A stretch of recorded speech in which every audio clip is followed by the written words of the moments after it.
na nag sa gouvernement mais mun nga ko corriger nii nga koy corriger ñu jox ko rapport bi ñu teg ko table depuis décembre 2015 boobu ba léegi Macky Sall yooyu ci yàbbu ci fu ñu ko waxee muy tendeefal mais ni ñu xaar leen dama koy étudier dinaa wut ay yoon pour régler le système de paiement écart de salaire dinaa ko régler xam nga lu mu ci teg au moment mu ñuy xaarloo crise bi xamul ren tax crise métti Macky Sall moo créé crise bi xamul tax moo nañu xaar leen ma tiri ni ñuy fay liggéeykatu nguur gi nga xam quand même du man maa ko créé mais am na lu mu ci yokk moom bi mu ñëwee mais mun ñu xaar leen dinaa ko tiri ku ci nekk li ciy sa àq ak seelef ñu jox la ko selon la loi bi nga xam si mooy tëral ni ñuy fayee liggéeykatu nguur gi mooy la loi 6133 ñun ñuy toog di xaar dooba jaag rek gis arrêté yi commencé arrêté yi commencé xoolal bii arrêté bërki démb lañ ko signé xoolal arrêté bi signé par le ministre Abdoulaye Daouda Diallo ak le ministre Samba Sy ñu commencé octroyer au moment où il demande aux enseignants d'attendre ñu commencé octroyer indemnité yu bees yoo xam ne ñoom nee na déjà y a un problème bu ñu war a corriger au lieu ñu corriger ko te moom moo jël engagement ci sunu protocole d'accord dina ko corriger mu jël ay engagement daan ne léegi day jël inspecteur du travail et de la sécurité sociale 400 000 ku ci ne mu yokkal la ko sa salaire personnel technique assimilé de la hiérarchie à 400 000 francs en service à la direction générale du travail mu jël contrôle du travail 250 000 francs personnel technique assimilé 200 000 francs personnel technique assimilé de la hiérarchie B 100 000 francs hiérarchie C 75 000 francs ah hiérarchie D 50 000 francs yéen jàngalekat yi tekku leen dara muñ leen léegi mu ñëw daal di créé waat benn indemnité de prise en charge agricole mi ngi ko signé 18 janvier à quelques encablures des élections 18 janvier 2022 bii la ko signé xam nga loolu lépp muy xeetu provoqué jàngalekat yi ni li man faale wu ma leen alors que fonction publique da nga war a séddale ñi nga ko ci nekk selon ay gratam ak hiérarchie bi mu bokk nga jox ko li mu mérité ñooñu lu mu def mu daal di créer indemnité de prise en charge agricole bi mu ni léegi hiérarchie A bi mooy ñi nga xam si jàngalekat yi ñoom hiérarchie A lañ mu ne 300 000 la leen di yokkal par weer lii mi ngi ko décidé le 18 janvier bii. D'accord léegi daal ni day yokkal B1 et B2 bi 250 000 day yokkal B3 et B4 200 000 c'est la hiérarchie C 150 000 la hiérarchie D 100 000 yaa may dégg mënoon naa continuer ba ci hiérarchie A ak B sur les corps assimilés ba ma jox la beneen mu ñëw créé waat beneen indemnité de représentation médicale c'est-à-dire tous les ministères day wax ministre ba fa ne mu dem toog ak ministre Abdoulaye Daouda Diallo ministre des finances ni ko yokkal leen jàngalekat yi nag bu leen ci boole waa léegi nag xanaa ñun bokkuñ ci réew mi léegi nag ñu ne Macky Sall xoolal lii mu séddale ci séddale maam ñun yéene nañ ko ñu ngi ko séddale mais fonction publique dafa wax yamale xam nga lu ñu wax ñun na garder lii mu def parce que ñam ko jox ay sénégalais lañ jox ko ay burkinabé nii ay congolais mais ñun jàngalekat yi na ko lawal ba mu yegsi ci ñun ku ci nekk montant bii mu la jox ku ci am grade bu tolloog ñooñu nan la ko jox bu bëggee jàmm su ko deful yéen ñëpp ngeen yem au même pied d'égalité ginnaaw ci grève bi tey duñ ci dellu ginnaaw ëllëg nous sommes désolés nag pour les parents parce que parents ñu ngi toog di seetaan président Macky Sall di yàq njàng mi def lu ko neex di salfaañi di séddale maam jàngalekat yi dañ ni ren lii nga xam ni moom lañ doon xaar di muñ ta muntuñ ko muñ parce que moo ñu provoqué ci dernier mois yi xaw ma nag ndax élection yoo taxoon mu def ko xaw ma mais en tout cas daal provocation bii yoon dañuy taxawee moom te gis nañ li mu def mooy dem dagg salaire ul professeurs yi nekk Matam yi nga xam c'est des professeurs contractuels pour diviser ñu loolu on ne l'acceptera pas parce que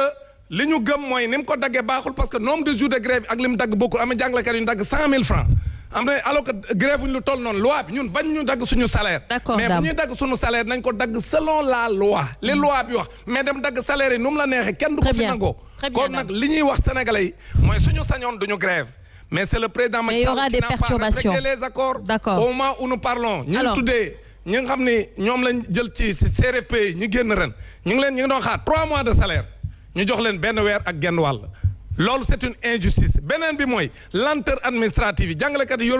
amatuñ seen i acte d'avancement seen acte de validation seen acte d'intégration merci dame yooyu yëpp c'est des problèmes yoo xam Macky Sall moom moo ko fi andi. d'accord di saboter carrière jàngalekat yi. je pense que yooyu wax nañ ci waxaat ci je pense point de revendication yooyu yëpp maintenant mu ngi ci bopp sénégalais yëpp li ñu joxoon nag ci wàllum waxtu peut-être moo jeex bàyyi oui 30 secondes. 30 secondes dama bëgg a wax les parents d'élèves que ni nañu xam seen doom yi li ñuy xeex li daam wax seen intérêt la xale yi marche bi ñu nar a def mercredi parents yi nañ leen ñaanal. nañ leen gunge nañ leen protéger parce que réew ay ndaw ñoo koy defar alors di la remercier bu baax Khady Colonel c'est vrai nam naa Khady Colonel également Khadija Mahécor Diouf. Si tu vas en parler je veux dire ku nekk sooy tàggatoo waale tu te prononces sur ça pour être rapide sinon rek xam naa leen je vous connais très très bien alors di la jaajëfal si tu as un mot par rapport à l'éducation en 30 j'ai vraiment un mot heureusement que vous nga jox ma parole en 30 secondes parce que li ma gëm mooy on ne peut pas construire un pays kenn mënul tabax dëkk suñu construire les citoyens yi nga xam ne ñoo mën a porter le développement de ce pays te Sénégal dañu néewal doole éducation dañu à la limite négliger éducation parce que point de revendication yi nga xam ne tey ñu ngi koy wax ci élèves yi dëgg la parce que soo xoolee leçon yi ñuy jàngal amal lu ñu njëriñ man je n'ai pas besoin qu'on m'apprenne lan moo xewoon en France alors que ren suñu résistants yi nekk Sénégal on ne les apprend pas assez te ñooñu jox valeur yi nga xam ne moom lañ soxla pour que suñu doom yi am éducation bu baax programme yi dafa obsolète parce que on parle maintenant approche par compétence nañu jàngal xale yi loo xam ne ils deviennent opérationnels rapidement et surtout nañu respecter ñi leen di jàngal loolu c'est des valeurs yoo xam ne tey malheureusement état bi comprendre ko en somme ils ne comprennent pas lan mooy essentiel par rapport ak li nga xam ne moom la ñu xaar ci ñoom je vais finir juste pour ne en tout cas ñun ñu ngi remercier tout le peuple de Golf je dis ça vraiment je le tiens du fond de mon cœur et may rappeler rek ni j'essaierai d'être un exemple parce que bëgguma ku ma vaar parce que nag dañuy wax loo xam ne moom ci télé lañ koy waxee donc li may wax mooy ñun suñu génération amuñu droit à l'erreur parce que dañu nekk ci génération de rupture changement day am par force et tata toutes les grandes choses qui se sont faites dañ ko def ci ay rêves te nous avons de grands rêves et nous avons envie de les réaliser parce que pendant longtemps ñi ñu dénk defuñu ko kon tey ñun ñoo jël suñu ay responsabilités on a les compétences yi nga xam ne moom la laaj am nañ yéene bi li ci des nag liggéey la te pare nañ pour liggéey pour changer suñu gox yi et plus tard le Sénégal ndax loolu lañ gëm donc li nga wax sànq dégg naa ka ce ne sont pas des littératures c'est pas de la littérature gëm-gëm la te gëm-gëm boobu tey dama bëgg ñu xam ne ndaw ñi moom moo nekk ci ñun loolu moo tax ñu dem à l'assaut des mairies da ngeen ñuy ñaanal yàlla li nga xam ne moom lañ sumb yal nañu ci yàlla may ndam ndax du suñu ndam ñun kese ndamu Sénégal la loolu la ñu gëm te man loolu laa gëm Néné Aïcha très heureuse d'avoir été là ci émission bi may remercier ñëpp les débats étaient vraiment très intéressants di wax rek ni nañu inviter aussi tous les maires yi nga xam ne tey ñu ngi vraiment ñoom lañ fal ñu toog aussi waxtaan ak sénégalais yi si li nga xam ne ñun mooy suñu vision loolu aussi c'est quelque chose de très important merci à tout le peuple de Golf je serai votre mairesse à part entière merci. En tout cas merci à toi d'avoir répondu à notre invitation ça a été un plaisir également de t'avoir reçu sur ce plateau mais honorable député yow tamit ñu lay jaajëfal bu baax a baax c'est pas facile on le sait bokk Benno Bokk Yaakaar xalaat ñëw peut-être Ndoumbelane c'est un courage que vous avez te ñu ngi la ciy jaajëfal bu baax a baax di le remercier encore une fois peut-être président de la République Macky Sall soo amoon plusieurs yu mel ni yéen di accepter ñëw ci plateau di défendre son bilan peut-être amaana ça allait se passer autrement merci en tout cas à vous di la bàyyi nga tàggatoo ak téléspectateurs yi peut-être soo amee moo ci éducation bi également. merci beaucoup Néné donc maa ngi lay féliciter aussi ci ni ngay tëye émission bi ni muy doxee donc di la encourager bu baax may wax tamit que ne président def na lu am solo ci éducation xam nga dañuy wax naan du ñu opérationnel en général bu ñu paree ci yenn jàng yi. loolu moo waral tey ñu indi formation bi nga xam ne mooy technique et professionnelle tey boo xoolee dans le Sénégal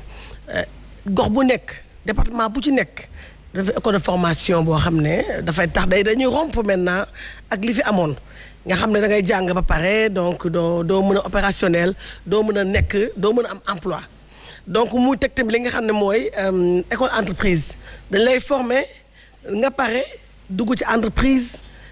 gën a outillé wu pour mën a prétendre donc am li nga xam ne mooy emploi may ñëw nag ci xale yi xam nga ne ma dama jàpp ne Sénégal enseignant mooy le premier éducateur man bu ma sañoon ay tout tànk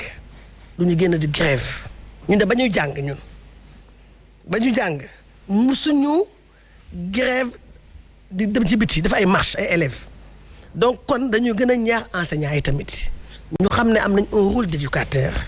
am nañ un rôle boo xam ne moo ñoo war a former xale yi du rek ci xam-xam ci performance mais également ci yenn valeurs yi éducation bi du rek ci kër ga mais également ci école ba donc ñoom waruñoo exhorter waruñoo encourager xale yi ñuy dem ci mbedd mi di marche moo tax nag ma bëgg waajur yi dinaa ñëw xam naa fi nga bëgg a wax.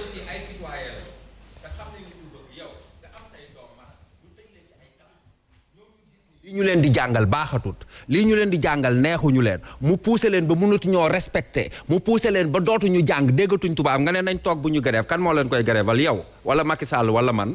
xam nga fu leen koy gréval professeur. moo tax ma bëgg inviter les parents. les parents d'élèves. ñu téye seen doom yi bu ñu wàcc sur le terrain def ay manifestations parce que xale dafa am foo xam ne mooy place am tayit ñi nga xamante ne mooy enseignants yi président de la république. mais Macky Sall da daan grève bi mu nekkee élève Macky Sall bi mu nekkee lycée Valdiodio da daan grève. mu ngi def ay jéego yoo xam ne tey jii am na ay engagement yu mu jël te engagement yi président Macky Sall jël. yéen xam ngeen lu bëri fi mu ne saafarawu na amaana nag am na yu des ponk yu des yoo xam ne président ma nga ca te dina ko saafaral sànq daam dafa am lu mu lire ay documents je pense que ñooñu dañoo bokk ci askan wi ñoom it ni enseignants yi bëggee ku leen yokkal ñoom it dina la war a yokkal waaw mais day ñëw xam nga c'est un processus xam nga ici et maintenant lépp mënut a sotteendoo ni nga mënee sotti bëgg say mbir avancé la keneen bëggee loolu donc li fi génn lépp ñoom tamit dañoo bokk ci askan wi di liggéey ñu war leen yokkal ñoom it yéen tamit nag après processus la seen bos dina ñëw mais en tout cas daal maa ngi ñaax les parents d'élèves nañu gën a tëye seen doom yi seen biir kër yi ñu bay def ay marche ndax élève la élève du enseignant élève du syndicaliste. Très bien merci un mot de la fin s'il vous plaît. Merci beaucoup xam naa li ma ci dolli du bari ndax ñun au niveau de Gëm sa bopp wax dëgg yàlla dañu bàyyi xel enseignant